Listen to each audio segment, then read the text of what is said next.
नमस्कार दोस्तों, welcome to Patel D institute. तो स्टार्ट करते हैं आज की वीडियो। आज बताऊंगा मैं आपको कि यूपीएससी प्रीलिम्स या मेंस के लिए किस तरीके से हम तैयारी करें, क्या हमारी स्ट्रेटेजी और पॉलिटी के लिए, इस बारे में आज चर्चा करेंगे। तो स्टार्ट करते हैं आज की वीडियो। तो दोस्तों, ये बुक सोर्सेस हैं, मैंने पहले भी इस पे वीडियो बनाई है, आपने देखी होगी। तो ये बुक सोर्सेस हैं जो हमारे लिए काम के हैं, ये प्रीलिम्स और मेंस दोनों में काम आएंगे।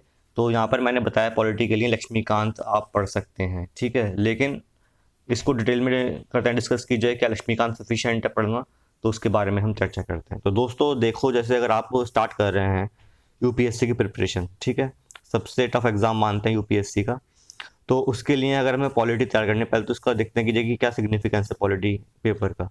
तो पॉलिटी में ऑन एन एवरेज 15 क्वेश्चन आते ही आते हैं एग्जाम में। मतलब एवरेज बता रहा हूँ मैं, अब तक पिछले 15 साल से अगर हम देखें तो ऑन एन एवरेज 15 क्वेश्चन आते हैं। लेकिन ये एक बेस सब्जेक्ट है, एक तो ये स्टैटिक है, प्लस ये आपका जो है यूपीएससी की प्रिपरेशन का बेस बनाता है कि जो जिसकी वजह से आपने ये प्रिपरेशन स्टार्ट की है, या इसमें सिलेक्शन होने के बाद जिस सर्विस पे आप जाएंगे तो उसके लिए आपका जो बेसिक रिक्वायरमेंट है कि आपको जो पॉलिटिक्स है, जो पॉलिटिकल सिस्टम है, वो आपको मालूम होना चाहिए। वो हमें इसी सब्जेक्ट को पढ़ के मालूम होता है। तो आपका इस सब्जेक्ट पे कमांड होना बहुत ज़रूरी है, ठीक है। तो 15 क्वेश्चन तो मैंने बताया प्रीलिम्स में आते हैं दोस्तों, ठीक है। बट इसके अलावा एक अलग पेपर ही मेंस में होता है, जीएस टू का जो पेपर है, गवर्नेंस, पॉलिटी एंड गवर्नेंस। तो जीएस टू का पेपर जो है वो मेनली बेस्ड है पॉलिटी सब्जेक्ट के ऊपर ही। तो मतलब जो 250 मार्क्स का पेपर होता है ये, जो कि प्योरली बेस्ड है पॉलिटी सब्जेक्ट पर। तो इसलिए ये इसका सिग्निफिकेंस है कि पॉलिटी आपको पढ़नी ही पड़ेगी और अच्छे से पढ़नी पड़ेगी, ठीक। तो अब कैसे पढ़ें वो देख लेते हैं। तो अगर आप स्टार्ट कर रहे हैं नहीं, ठीक है, अगर आप कहेंगे कि जी कि मैं 11th क्लास की एनसीईआरटी पढ़ लूँ, जो कि जिसका नाम है कॉन्स्टिट्यूशन एट वर्क, तो दोस्तों ये लैंग्वेज जो इसमें लिखी है काफ़ी कम्बरसम है, मतलब कि जल्दी समझ में नहीं आती है। तो मेरा आपसे यही रिक्वेस्ट है कि अगर आपको स्टार्ट करना है अभी से, और आपका टारगेट है कि ये 2022 में आपको यूपीएससी प्रीलिम्स एग्ज़ाम या मेंस एग्ज़ाम निकालना है, तो आप लक्ष्मीकांत की बुक उठाइए। लक्ष्मीकांत की बुक में जो है इजी लैंग्वेज में सब चीज़ मेंशन कर रखी हैं। फर्स्ट टाइम जब आप बुक पढ़ेंगे, अराउंड 900 पेजेस की बुक है ये। तो अगर आप फर्स्ट टाइम पढ़ेंगे तो जो है हो सकता है आप बोर भी हो जाए पढ़ते पढ़ते, आपको बात समझ में ना आए। लेकिन जैसे एक नॉवल पढ़ते हैं उस टाइप से आप इसको पढ़ना शुरू करना, और फर्स्ट पेज से लेकर लास्ट पेज तक हर चीज़ पढ़ना। कोई नोट्स नहीं बनाने फर्स्ट रीडिंग में। जो फर्स्ट रीडिंग आपकी होगी, फर्स्ट रीडिंग में ना तो कोई आपको नोट्स बनाना है, पहली बात तो ये, ठीक है। केवल आपको रीड करना है लाइक अ नॉवल इस बुक को। जब आप फर्स्ट टाइम पढ़ लेंगे तो फिर तभी, मतलब कुछ दिन का गैप, फॉर एग्जांपल 2 डेज का या 3 डेज का गैप लेकर फिर आप करना सेकंड रीडिंग। जब सेकंड रीडिंग करेंगे ना दोस्तों आप, तो सेकंड रीडिंग जब करेंगे तो आप जो है बुक पर ही मेन मेन पॉइंट्स को हाईलाइट करना। क्या करना? मेन मेन पॉइंट्स को आप हाईलाइट करना कि हाँ भाई ये वाले पॉइंट्स हैं जो मुझे याद रखना है, या ये अच्छे पॉइंट्स हैं। अब जब थर्ड रीडिंग करेंगे आप, ठीक है, उससे पहले क्या करना कि बुक के पीछे एमसीक्यूज दे रखे हैं, अराउंड 1000 एमसीक्यूज दे रखे हैं। आपने 2 बार रीडिंग कर ली, जो ये 1000 एमसीक्यूज दे रखे हैं आप उसको लगाइए, 2 रीडिंग के बाद लगाइए। जब आप लगाएंगे 1000 एमसीक्यूज, तो हो सकता है आपके इसमें से जो है केवल 500 सही हो या 300 सही हो। तो आपको मालूम चलेगा कि आखिर मैंने जो पढ़ाई करी, 2 बार मैंने रीडिंग करी, तो मैंने क्या चीज़ छोड़ दी या क्या चीज़ ऐसी थी जो मुझे याद नहीं रही। तो ये चीज़ आपको मालूम चलेगी। तो जब आप दोबारा थर्ड रीडिंग पे आएंगे तो आपके माइंड में ये रहेगा कि हाँ भाई ये चीज़ इंपॉर्टेंट है, मुझे ये चीज़ नोट कर लेनी है अपनी कॉपी के अंदर। तो अब आपको नोट्स बनाने हैं अपने पर्सनल थर्ड रीडिंग में। थर्ड रीडिंग में नोट्स बनेंगे आपके। बात समझ में आई? First reading simple as a novel, second reading में आपको बुक में ही हाईलाइट करना है मेन चीज़ें, जो भी आपको लगता है कि हाँ भाई ये पॉइंट है मुझे मालूम होना चाहिए। आपका जो अंदर का इंट्यूशन है वो कहता है कि हाँ भाई ये चीज़ इंपॉर्टेंट है, मुझे ये याद रखनी ही रखनी है।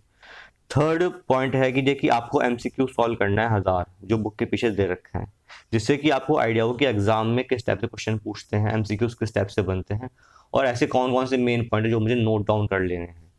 और भाई जब आप थर्ड रीडिंग पे आएंगे, तो थर्ड रीडिंग जब करेंगे आप, तो आपको अपने नोट्स प्रिपेयर करना है, आपको अपने नोट्स बनाने हैं। तो भाई जब नोट्स बन जाएंगे उसके बाद जो है फिर दोबारा वो एमसीक्यू सॉल्व करना है 1000, और फिर देखना कि उसमें कितने सही हो रहे हैं। अगर सपोज आपने दोबारा एमसीक्यूज लगाए हैं और आपके सपोज 1000 में से 600 ही सही हो रहे हैं, तो मतलब कि जो 400 रॉन्ग हो रहे हैं उनमें देखना मिस्टेक क्या है और उनके नोट्स में ही उनको ऐड करना पॉइंट्स। बात समझ में आई? और ये इसी को बार बार रिवाइज करते रहना, आपका पॉलिटी तैयार हो जाएगा। इसी को ही बार बार रिवाइज, मतलब अब बुक नहीं पढ़नी, अब आपको अपने नोट्स पढ़ने हैं। बात समझ में? थर्ड रीडिंग के बाद आपको बुक रख देना साइड में और केवल नोट्स पर ही रिलाई करना है एग्जाम टाइम तक। इतना कॉन्फिडेंस आपके अंदर होना चाहिए कि मैंने बुक को 3 बार पढ़ लिया, मुझे बुक की नीड नहीं है, सारे जो मेन पॉइंट्स थे मैंने लिख लिए हैं अपने कॉपी के अंदर। और जो भी अब आपको नोट्स बनने के बाद जो भी कहीं से भी आपको पॉलिटी के बारे में अच्छी बात मालूम चले, कोई ऐसा नया पॉइंट आपको मालूम चले जो बुक में नहीं दिया था लेकिन न्यूज़ में था, वो आप इस नोट्स में एनरिच करते रहना। तो इस तरीके से आपका पॉलिटी का सब्जेक्ट तैयार हो जाता है। अब आता है मेंस के ऊपर कि कि भाई मेंस की तैयारी कैसे करें। भाई मेंस, आप जैसे कि आप जानते हो कि मेंस मेनली आपको लिखना पड़ता है, आंसर राइटिंग उसमें होती है। ठीक, 20 क्वेश्चन आएंगे आपको जो 3 आवर्स में करने होंगे। तो अब खाली पॉलिटी पढ़ के ही मेंस का पेपर सॉल्व नहीं कर सकते GS2 का। ठीक है, इसमें एक गवर्नेंस का पोर्शन भी है जो आता है। गवर्नेंस का पोर्शन कहाँ से तैयार होगा? तो ARC की रिपोर्ट्स आई थी। ठीक है, ARC की रिपोर्ट्स आई थी, वो आपको पढ़नी है, उनकी भी समरी आपको तैयार करनी है। और फिर क्या करना है दोस्तों, अराउंड 100 क्वेश्चंस आपको लगा लेने हैं, लिख लेने हैं, मतलब अपने हाथ से इस टॉपिक के ऊपर। ये 100 क्वेश्चन कौन से होंगे? ये क्वेश्चन वो होंगे जो प्रीवियस ईयर में आए हुए हैं। प्रीवियस ईयर पेपर डाउनलोड करना और पिछले 5 साल के, मतलब 20 मल्टीप्लाई बाय 500 हो गया ना, पिछले 5 साल के क्वेश्चंस जो है आप लिख लेना। जब आपने नोट्स बना लिए अपने, तो आपको जो मतलब बेसिक चीज़ें हैं, जो फैक्चुअल चीज़ें जो आपको लिखनी है नोट्स के अंदर आंसर्स में, वो आपको मालूम चल गई हैं।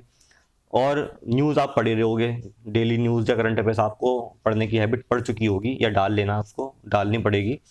तो अब आपको करना है क्या कि आपको आंसर फॉर्म में लिखना है। आंसर का जो मेन मतलब जो सिनेरियो है वो क्या रखना है आप, कि जब भाई पहले आप कोई भी क्वेश्चन दिया उसका इंट्रोडक्शन लिखना, फिर बॉडी पार्ट, और फिर आपका लास्ट में है कंक्लूजन। ठीक है ना? तो 3 तरीके से हमारा आंसर कंप्लीट होता है। एग्जांपल बताता हूँ मैं आपको। आपसे बोला कि जो भी ट्रिपल तलाक बिल पास हुआ था, ट्रिपल तलाक बिल था, ठीक है, उसका क्या इम्पैक्ट पड़ेगा सोसाइटी के ऊपर, वो आपको बताना है। ट्रिपल तलाक बिल जो पास हुआ है उसका क्या इम्पैक्ट सोसाइटी के ऊपर, वो आपको बताना है। तो अब जो है इस क्वेश्चन को हम कैसे अटेम्प्ट करेंगे, पहले आप करेंगे इंट्रोडक्शन। इंट्रो में आप बताएंगे कि देखिए ट्रिपल तलाक बिल जो है पास कब हुआ था, किस वजह से पास हुआ था, एक ब्रीफ में आपने इंट्रो दे दिया उसका, कि भाई जो है वुमेन के राइट को सिक्योर करने के लिए ये बिल पास हुआ था। इसमें जब इंट्रो देंगे तो जो आप चाहे वुमेन इक्वलिटी के ऊपर जो भी फंडामेंटल राइट्स में हमें आर्टिकल दे रखे हैं, या DPSP में हमें मेंशन कर रखा है कि जो है इक्वल राइट्स फॉर वुमेन, वो आप मेंशन कर सकते हो इंट्रो पार्ट के अंदर।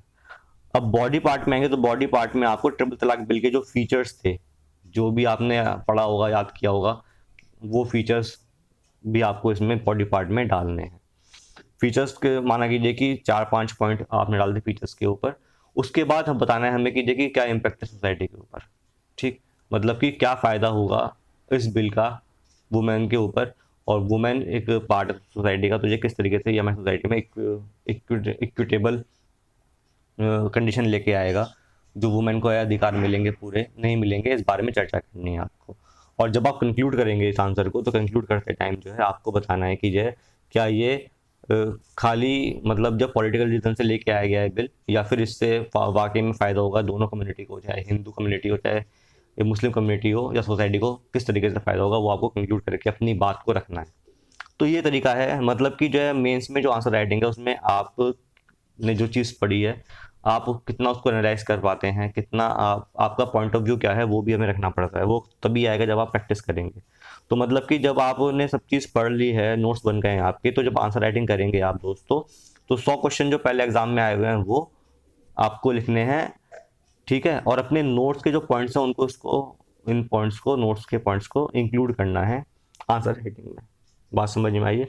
आंसर राइटिंग किस तरीके से अच्छी हो उसके बारे में मैं वीडियो बनाऊंगा, लेकिन मैंने आपको दिया है ओवरव्यू किस तरीके से आपको आंसर लिखना है, क्या क्या तरीका आपको यूज़ करना है। तो दोस्तों उम्मीद करता हूँ कि जो मैंने बताया है आज पॉलिटी के बारे में समझ में आया होगा। कहीं भी कुछ कमी लगती है तो प्लीज़ मुझे कमेंट करिए, और अगर वीडियो अच्छी लगती है तो please like this video, share this video, subscribe my channel. Thank you, have a very nice day.